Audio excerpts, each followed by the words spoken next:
नमस्कार दर्शक मित्रों, आप देख रहे हो जय टीवी भारत। सर्वयोगम रेडियो म्यूजियम में अहमदाबाद का 615वां स्थापना दिवस मनाया।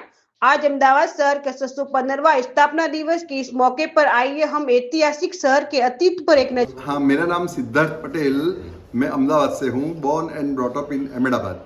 आज किस तरह का आयोजन है? आज जो है अहमदाबाद की 615 बर्थ डेट है, 1411 1411 में अहमदाबाद का स्थापना हुआ, एस्टेब्लिश हुआ, और आज 615 ईयर हुआ। 26 फरवरी, every year 26 February is happy birthday of Ahmedabad. आज 615 नंबर की हैप्पी बर्थडे है। तो हम सर्वयोगम रेडियो म्यूजियम में आज एक अहमदाबाद की हैप्पी बर्थडे सेलिब्रेट किया, सब बच्चों ने साथ में मिला के, और बराबर से सेलिब्रेट किया कि और हमें अहमदाबाद को वापस क्या देना चाहिए।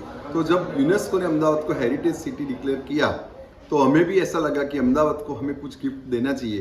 तो सर्वयोगम रेडियो म्यूजियम हमने यहाँ बनाया है, और Sarvyogam radio museum is open for all and there is no entry fees. Everybody is welcome to watch this radio museum. आप कभी भी आ सकते हो 9 to 11 के टाइमिंग में, मॉर्निंग में, और आप यहाँ आके एंजॉय कर सकते हो। और अहमदाबाद की बर्थडे हमेशा याद रखनी चाहिए और सेलिब्रेट करनी चाहिए। Thank you very much.